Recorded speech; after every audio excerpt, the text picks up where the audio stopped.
dollars.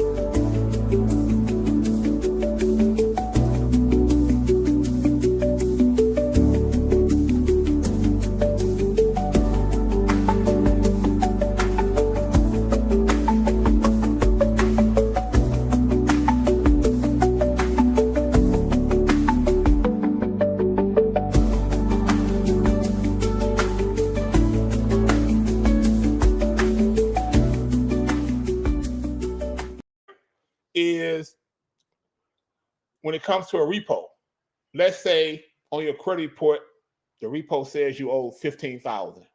And normally this is how repos work. They repo the vehicle, they run it back through the auction, they resell it.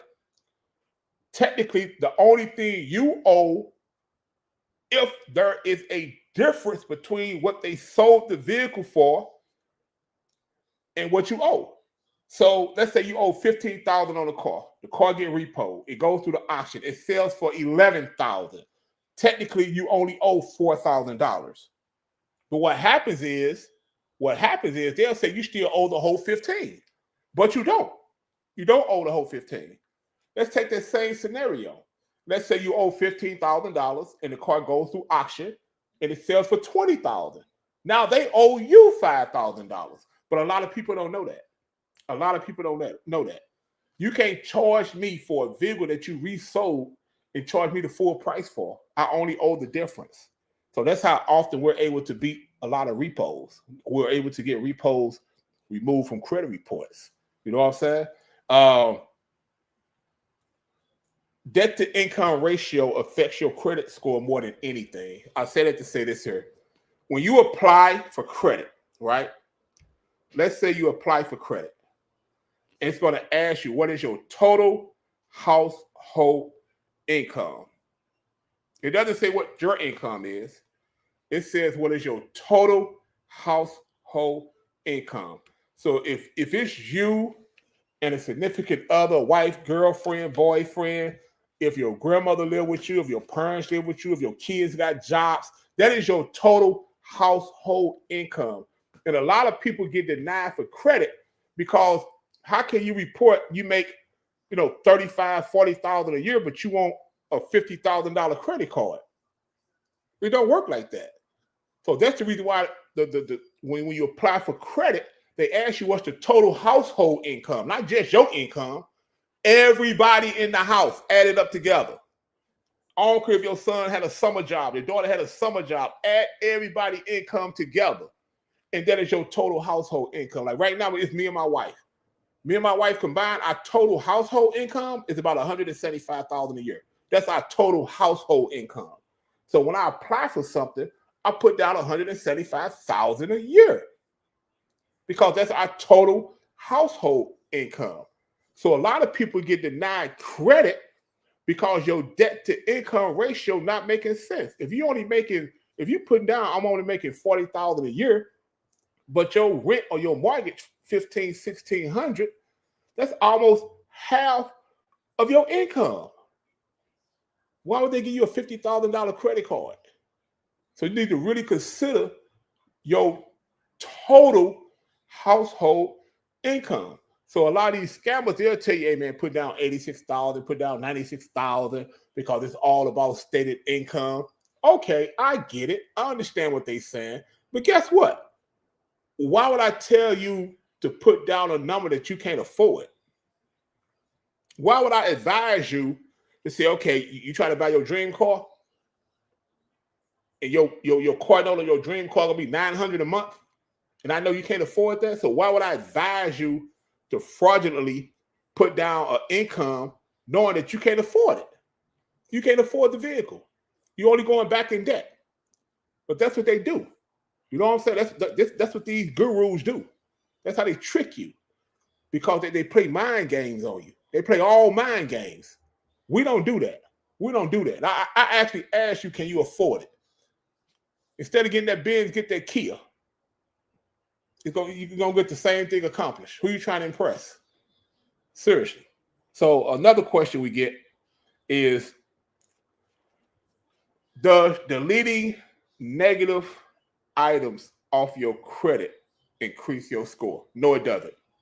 And a lot of people really believe that, though. A lot of people believe that if they delete negative items off their credit report, it automatically increases your score. What increases your score is new credit. That's what increases your score. New credit. That's what increases your score.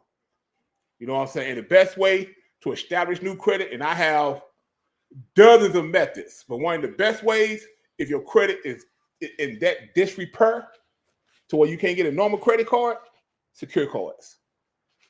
Hit me in the DMs. I'll send you a whole list of good secure cards that report to all 3 bureaus. You just got to use them correctly, and within months, you'll see your score going up. You know what I'm saying? You can report your rent on your credit report. Hit me in the DMs. I'll show you how to do it. I'll send you the link. You know what I mean? But the best way to increase your credit score is with new credit. Just because you delete negative items off your credit score doesn't mean your score is going to automatically go up. And unfortunately, a lot of people believe that. They believe that, oh, if you get this taken off and you get this taken off, my score will go up. That's not true. Sometimes your score will go down. You have to understand it's 5 factors that affects your credit score. All right, 5 factors. Let's say you got a credit card at 21 and it went bad at 24. You went into collections. And your longest length of history, because one of the factors that affect your credit score is length of history. If you delete your longest length of history off of your credit report, your score will go down. Your score will go down. If you have current credit cards right now, if you just pay them credit cards down to under 30%, your score will go up. Payment history is like number 1 when it comes to credit. That's 35% of your credit score. 35% of your credit score is payment history. That means simply paying your bills on time. That's it. Paying your bills on time. And I want to segue to this here because I know a lot of people talk about trade lines and authorized users. Authorized users are only good if they're using 10% of their credit. Meaning this. If your family member, friend, cousin, whoever, they have a credit card and it's in good standing, they never had a missed payment, and you ask them, hey, look, put me on there as an authorized user so I can get my score up. That card is only good for you if it's 10% or less. It's the only way it's good for you. If it's more than 10%, it's no good for you. It's no good. No good. And if that person misses a payment, that reflects on you also. So now your score go down because they missed the payment. Or if their utilization too high, your score go down because they use too much of the credit. You know what I'm saying? Like this credit game is scientific. Like you got to know what you're doing and what you're trying to get involved in when it comes to credit. Because a lot of people think they so stuck on, oh, I want a 750 credit score. For what? What you gonna use it for? Why you need a 750 credit score? Well, what's your purpose? What's your reason? It just makes you feel good to look at your credit report and see 750 and to brag to your friends, I have a 750 credit score. You got to have a reason, man. You got to have a purpose. You know what I'm saying? Because credit is all about, it's harder for us to walk at a bank. It's true story. It's harder for us to walk at a bank and get $100,000 loan because a lot of banks look at $100,000 like that's no money. It's not even worth a loan. You know what I'm saying? However, with a good credit score, you get $100,000 in credit cards in overnight. Overnight. I've done it. I've done it for my wife. I've done it for my wife got 5 American Express cards on one pull in one day within 30 minutes. 3 business, 2 personal. With a $50,000 American Express loan, which a lot of people don't even know American Express give loans out. American Express give out personal loans. And their threshold is not that high as people think it is. It's not that high. I've done it for me and for my wife and for clients. I've done it. Did it for a client day before yesterday. He was shocked. He was like, man, I never thought I could do this. He was ready. It took him 18 months to get there, though. You know what I'm saying? It took him 18 months to get there, which I want to talk about this. It's called credit sweeps. I'm starting to see this come back. You know what I'm saying? They had kind of disappeared for a moment. Now credit sweeps are coming back. These guys advertising. As a matter of fact, my last video I posted was talking about credit sweeps. This lady was like, "Oh, you can clean your credit up in 3 or 4 days." It's BS, man. That's cap. It ain't gonna happen.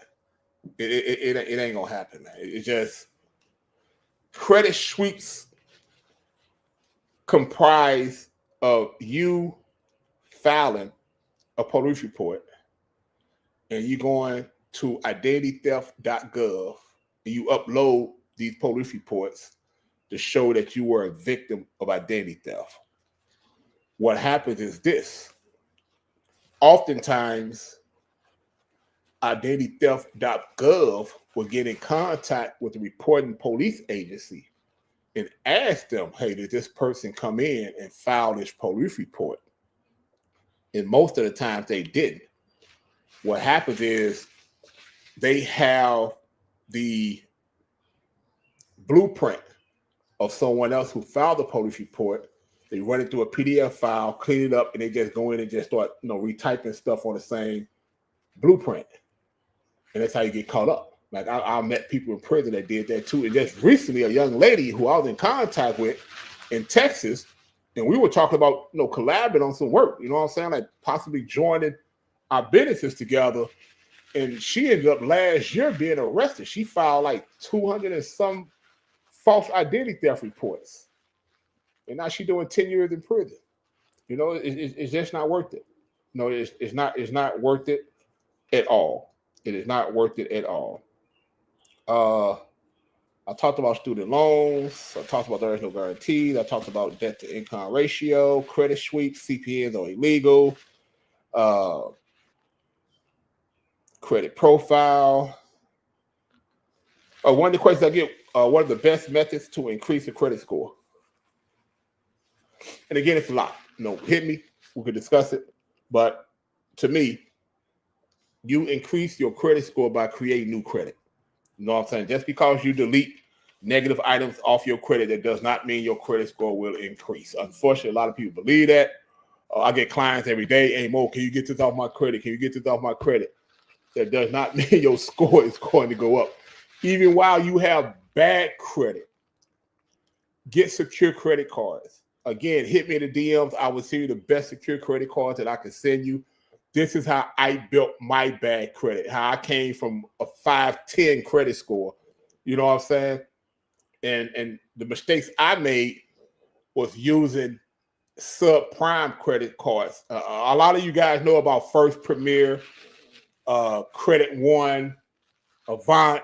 All those are what they call subprime credit cards, and they don't grow.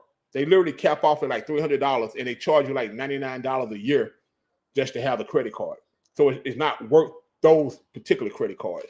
But there are some secure cards that grow as you grow. You know what I'm saying? Capital One is one. You know what I'm saying? And Capital One has a great pre-approval program. So you can get pre-approved for a Capital One card, meaning that if they say you approved, you approved. It's not one of those you've been approved and you apply, they say, oh, well, you didn't get it. No, Capital One, if Capital One say you approved, you approve. If you're not approved, they will offer you a secure card. I would take it because if you do the right thing with that secure card, within 91 days, it will unsecure. You get your deposit back, it becomes a regular credit card, and you off to the races. My Capital One card started with $500 like 3.5, 4 years ago. Right now, it's like a $15,000 credit card. And I started with $500 because every 91 days, you can apply for a credit line increase, a CLI. Every 91 days, you can apply for a credit line increase on any credit card you have. However, it's a strategy to that also, because you have to understand when you apply for a credit line increase, you're using an inquiry. So sometimes you have to ask yourself, do I want to go for the credit line increase, or do I just want to apply for a new card? You know what I'm saying? So those are the questions you have to ask yourself. Like, which one do I want? You know what I mean? Because, and when you apply for, I want to say this too, when you apply for a credit line increase, shoot for the moon. Let's say you got a $1,500 credit card and you apply for a credit line increase, and they're going to ask you, how much do you want the card to be? Put $25,000 in there. Put 25,000. Let them tell you no. Because what happened is they'll say, oh, well, you didn't get approved for 25,000, but we give you 10. We'll give you 10. So I always shoot for the moon. Every time I do a credit line increase, I shoot for the moon. I put 50,000 in there. Like, I shoot for the moon. I let them tell me what they're going to give me. You know what I'm saying? I don't hold myself back at all. I don't hold myself back. Another way of increasing your credit score, just paying your bills on time. You know, just simply paying your bills on time. If you know you cannot make that date, that due date, pick the phone up and call them. Like right now, credit card companies knows that people are hurting. They know people hurt. You know what I'm saying? They know that more than ever, people are literally living off their credit. Like they're literally paying bills, paying rent, paying mortgages, paying car notes off their credit cards because they're not generating enough income in order to make it back. These companies understand that, but at the same time, they don't want you to default. So if your due date is on the 15th and you know, man, I cannot make that date or this payment on the 15th, pick the phone up, call them. Hey, look, I can't pay this, but I can pay this. They will work with you. I guarantee you they will work with you. And again, I've guided clients through that process because I think sometimes for us, man, it's a humbling experience. And for some of us, it's embarrassing to have to call somebody and say, hey, look, I can't make this payment. And it goes for everything. It goes for your auto note. If you got a car note, it goes for your rent. It goes for your mortgage. It goes for everything. If you can't make the payment, pick the phone up. Make some arrangements. Make some arrangements. I got a client right now. He gets paid weekly. Instead of him paying his rent monthly, he worked out an agreement with his landlord to pay every week because he felt like monthly was just too much pressure on him. So he paid his rent weekly instead of monthly. And he said mentally for him, it came out better. So, I mean, maybe you could do the same thing. You know what I'm saying? And again, if you guys have any questions, man, my links are out there. This is the thing I love to do is talk about credit all day, every day. And again, I'm going to try my best to come on here every day with a different subject. And if you have anything for me, man, any questions, comments, whatever, please send it out. But at the end of the day, do your own homework. Do your own homework. That's the main thing. Quit listening to these people. These people are going to get you in jail. They are literally, not figuratively speaking, literally going to get you in jail. Because the one thing I notice about them, they talk about it, but they never show proof. You go to my Instagram right now, proof. You go to my Facebook, proof. Everything we do from experience. I show where my credit score started at 515, and now I'm a 780 with about 40 credit cards. Literally, about $500,000 in credit cards. You know what I'm saying? I'm about $1 million in positive debt. And I say positive debt because everybody, for some reason, they think debt is a bad thing. Debt is not a bad thing. You can leverage debt. You know what I'm saying? Like, I can leverage my debt. I can go to the bank and get a loan based off my debt. Just based off my debt. You know what I'm saying? Like, we have mortgages on properties. We have mortgages on properties. You know what I'm saying? Like, our vehicles.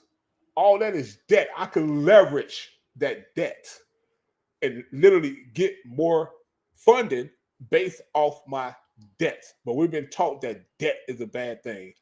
Debt is not a bad thing. Most millionaires I know, like personally know, they millions of dollars in debt because they always accumulate assets. You know what I'm saying? Like every time they generate some money, they go right back out and accumulate another asset. You know, a club, restaurant, real estate, property, vehicles. But they always going out accumulating assets. That's the reason why. That's why they say Amazon has never had a profitable year in the years Amazon been around. They've never, ever, ever had a profitable year because every time they generate money, they go right back and reinvest it in the company. And that's what most millionaires do. They don't sit on savings. They don't do that. You know what I'm saying? Like savings for what? Savings is a mental game. It makes you feel good to know I got $1,000 in the bank. Man, go get $1,000 stock. Go get a Bitcoin. Invest. You know what I'm saying? No one has ever saved themselves to being wealthy. Nobody. You got to get out that mental capacity, that mental thought of thinking that I'm gonna lose, because everything is not a lose-lose or a win-win situation. Like when you come to investment, it's a long-term game. It ain't something you invest today and you take it out tomorrow. It's long-term. As a matter of fact, I think I'm gonna talk about that tomorrow. The investment that my wife and I have, because it's a long-term game. You know what I'm saying? It's literally a sit it and forget it. You know what I'm saying? And it's not that difficult. It is not that difficult, but it pays off in the end. So with that, guys, I hope I shared some value with you guys. Please give me any kind of feedback you want to give me. I appreciate it. And with that, I want to say good night. Have a great day. I'll see you tomorrow, 6 p.m.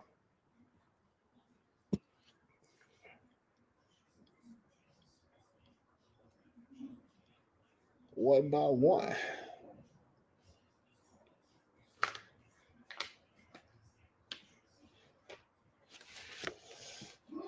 All right. 206 on that.